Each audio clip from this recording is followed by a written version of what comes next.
जंगल था तो बहुत घना, पर उसके दिल में बहती थी शीतल नदी। यह नदी सिर्फ पानी नहीं थी, यह जंगल की धड़कन थी। यहीं पर बत्तख डब्बू रहता था, शांत, पीले पैरों वाला और हमेशा तर्क की बात करने वाला। एक सुबह डब्बू जोर से चिल्लाया, कांड, घोर कांड हो गया। दरअसल नदी का किनारा गीला होने के बजाय सूखने लगा था। डब्बू के पैरों के नीचे कीचड़ की जगह सूखी, दरकी हुई मिट्टी थी। पानी इतना कम हो गया था कि मछलियां उछल उछल कर हवा में सांस लेने लगी थी।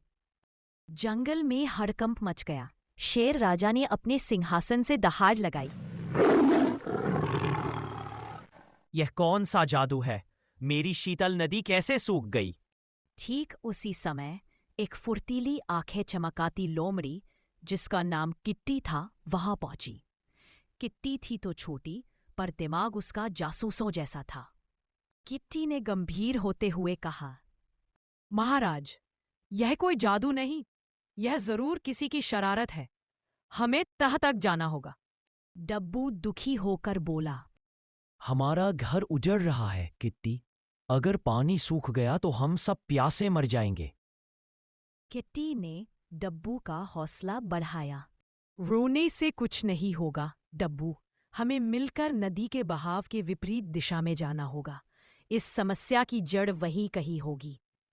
और इस तरह एक फुर्तीली लोमड़ी और एक चिंतित बत्तख की जासूसी शुरू हुई।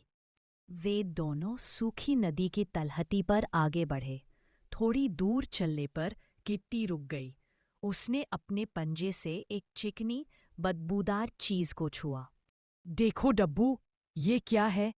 ये तो कोई तेल जैसा गंदा पदार्थ है जो किसी मशीन से निकला होगा। डब्बू ने अपनी चोंच झुकाकर देखा। हाँ किट्टी, सच में यह तो कोई केमिकल है। और देखो डब्बू, यहाँ पेड़ों के बड़े बड़े तने भी कटे पड़े हैं। किसी ने जानबूझकर जंगल को नुकसान पहुंचाया है। अब उन्हें यकीन हो गया था कि यह प्राकृतिक विपदा नहीं, बल्कि किसी बड़ी साजिश का नतीजा है। जैसे ही वे और ऊपर पहुंचे, उन्हें दूर से आवाजें सुनाई दी।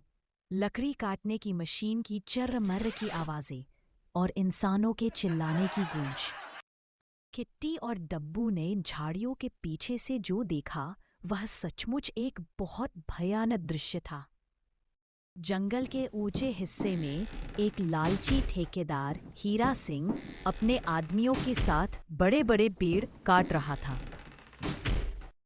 और सबसे भयानक बात यह थी कि उन्होंने नदी के मुख्य बहाव को मोड़ने के लिए पत्थरों और मिट्टी का एक अस्थायी बांध बना दिया था।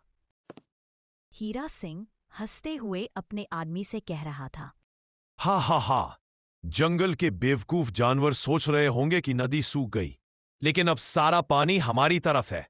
हम आसानी से सारी लकड़ी बाहर निकाल लेंगे और इन्हें पता भी नहीं चलेगा।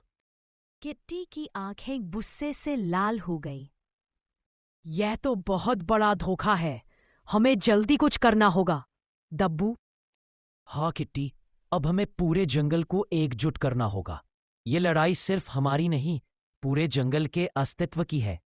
किट्टी और डब्बू ने तुरंत बांध वाली जगह से वापस भागना शुरू किया।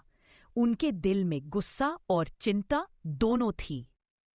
डब्बू हाफते हुए बोला, किट्टी, वह हीरा सिंह नाम का इंसान कितना चालाक और लालची है। उसने जानबूझकर हमारी नदी रोकी है। अब क्या करें? हम अकेले तो उस बांध को नहीं तोड़ सकते। किट्टी ने तेजी से अपना दिमाग दौड़ाया।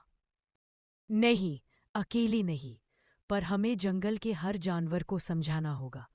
यह लड़ाई सिर्फ पानी वालों की नहीं है। पेड़ कटेंगे तो जमीन वाले भी मारे जाएंगे। हमें हाथी राजा को अपनी तरफ लाना होगा। सबसे पहले वे भागे भागे शेर राजा के पास पहुंचे और उन्हें हीरा सिंह की करतूत के बारे में बताया। शेर राजा ने गुस्से से अपनी मूछें सहलाते हुए कहा, एक इंसान ने मेरे जंगल में घुसकर इतना बड़ा दुस्साहस किया, लेकिन हम क्या कर सकते हैं? हम सीधे सीधे इंसानों से नहीं लड़ सकते। लड़ना नहीं है महाराज, बस उन्हें अपनी शक्ति दिखानी है। हमें सभी जानवरों को एक मंच पर लाना होगा। जंगल की ताकत उसकी एकता है। हाँ किट्टी, तुम ठीक कहती हो। हमें जानवरों को एक करना ही होगा। डब्बू तुरंत नदी किनारे रहने वाले सभी मगरमच्छों, मछलियों और कछुओं को इकट्ठा करने लगा। तुम्हारा पानी छीना जा रहा है। अगर ये बांध नहीं टूटा तो तुम सब दलदल में फंस जाओगे। डब्बू ने भावनात्मक अपील की, जिससे मगरमच्छ मान गए और गुस्से से पानी में पूंछ पटकने लगे। उधर किट्टी भागकर पेड़ों पर रहने वाले बंदरों, भालुओं और हिरणों के पास गई। हीरा सिंह सिर्फ नदी नहीं रोक रहा, वह तुम्हारे घर काट रहा है। किट्टी ने उन्हें कटी हुई लकड़ियों के ढेर के बारे में बताया। बंदरों के सरदार मंकू ने कसम खाई कि वह उन ट्रकों को चलने नहीं देगा। सबसे मुश्किल काम था हाथी राजा गजराज को मनाना। गजराज स्वभाव से शांत थे और हमेशा झगड़ों से दूर रहते थे। किट्टी और दब्बू गजराज के सामने खड़े हुए। महाराज, हम जानते हैं कि आप शांत प्रिय हैं, लेकिन हमारे जंगल पर बहुत बड़ा खतरा मंडरा रहा है। हीरा सिंह ने नदी का पानी मोड़ दिया है। गजराज ने अपनी सूंड उठाई और कहा, हाँ, मैंने सुना है, लेकिन ये मेरा काम नहीं है। मैं पानी के झगड़ों से दूर रहता हूँ। गजराज की बात सुनकर किट्टी को बहुत गुस्सा आया। उसने कहा, महाराज, वे सिर्फ पानी नहीं रोक रहे, वे जंगल के सबसे बड़े और पुराने पेड़ काट रहे हैं। वो पेड़ जिन्हें आपके पुरखों ने लगाया था, जहां आपके बच्चे खेलते हैं। गजराज को पहले यकीन नहीं हुआ, लेकिन किट्टी के आग्रह पर उन्होंने बांध वाली जगह पर जाने का फैसला किया। जब गजराज ने कटी हुई सैकड़ों विशाल लकड़ियों का ढेर देखा तो उनके शांत चेहरे पर क्रोध की एक भयानक लहर दौड़ गई। उन्होंने जोर से चिंगार लगाई। वह आवाज इतनी शक्तिशाली थी कि पूरा जंगल कांप उठा। गजराज ने अपनी सूंड हवा में लहराई और दहाड़ लगाई। अब तो कांड जरूर होगा। इंसानों को पता चलना चाहिए कि जंगल की रक्षा कैसे की जाती है। गजराज की हाँ के बाद जंगल की पूरी सेना एकजुट हो गई। किट्टी और दब्बू ने मिलकर एक पूरी योजना बनाई।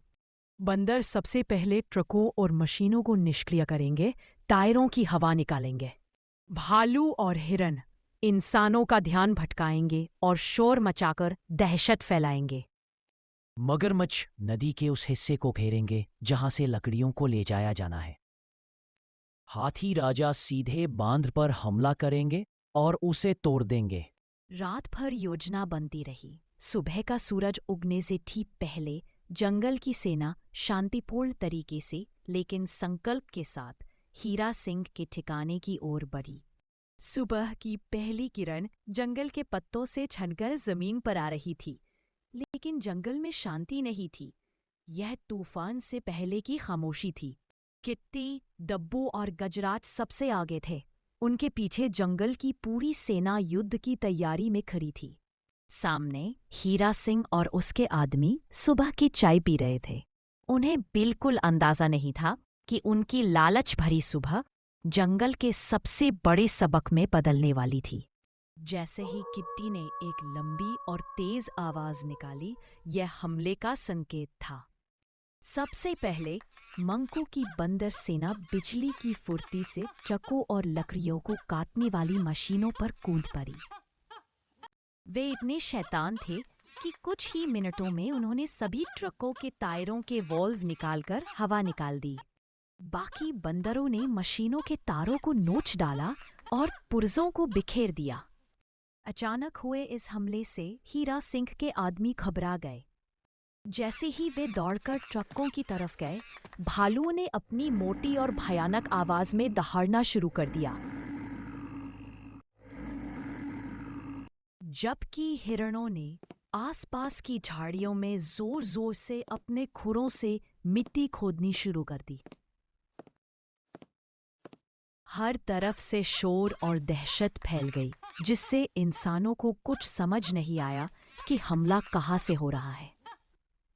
मगरमच्छ और कछुओं की जल सेना पहले ही नदी के मुहाने पर तैनात थी। जब हीरा सिंह ने घबराकर बची हुई लकड़ियों को नदी में बहाने की कोशिश की ताकि उन्हें जल्दी से बाहर निकाला जा सके, तो मगरमच्छों ने उन लकड़ियों को अपने जबड़ों से पकड़ लिया और कछुओं ने बीच नदी में रास्ता रोक दिया। हीरा सिंह क्रोध से चिल्लाया, यह क्या बकवास है? ये पागल जानवर कहाँ से आ गए? इन्हें भगाओ। तभी जंगल के सबसे मजबूत, सबसे बड़े योद्धा गजराज मैदान में आए। उनके चिंघाड़ने की आवाज इतनी जबरदस्त थी कि हीरा सिंह के आदमियों के हाथ से औजार छूट गए। गजराज सीधे पत्थरों और मिट्टी से बने अस्थायी बांध की तरफ बढ़े। गजराज ने अपनी सूंड उठाई और जय जंगल की दहाड़ के साथ बांध की नींव पर पहला जोरदार प्रहार किया। सूखे पत्थरों और मिट्टी का वह ढेर कांप उठा। किप्टी और दब्बू चिल्ला चिल्लाकर गजराज का हौसला बढ़ा रहे थे, जबकि जंगल के बाकी जानवर उत्साह में शोर मचा रहे थे। दूसरे प्रहार से बांध में एक बड़ी दरार आ गई। हीरा सिंह ने देखा कि मामला हाथ से निकल चुका है। वह और उसके आदमी अपनी जान बचाने के लिए बिना कुछ उठाए घबराकर उल्टे पैर जंगल से भाग खड़े हुए। गजराज ने अपनी पूरी ताकत लगा दी। विशालकाय हाथी के बल के सामने बांध टिक नहीं पाया। पत्थरों और मिट्टी का वह ढेर बिखर गया। जैसे ही बांध टूटा, रुका हुआ शीतल नदी का पानी एक प्रचंड धारा बनकर जंगल की तरफ बह निकला। पानी की लहरें जोर शोर से जंगल में वापस आईं। दब्बू और मगरमच्छों ने खुशी से पानी में डुबकी लगाई। सूखी पड़ी मिट्टी फिर से गीली हो गई। जंगल के सभी जानवर खुशी से नाच उठे। शेर राजा ने सम्मानपूर्वक गजराज, किट्टी और डब्बू को अपने पास बुलाया। आप तीनों ने अपनी बुद्धिमत्ता, बहादुरी और एकता से इस जंगल को बचाया है। यह संकट हमें सिखाता है कि जंगल की ताकत उसके हर छोटे बड़े सदस्य में है। महाराज, ये हमारी एकता की जीत है। अब हमें मिलकर अपने जंगल की देखभाल करनी होगी ताकि कोई लालची इंसान दोबारा यहाँ न आ सके। और इस तरह जंगल में हुए सबसे बड़े संकट का अंत हुआ। शीतल नदी फिर से बहने लगी और जंगल के हर कोने में खुशी और शांति लौट आई।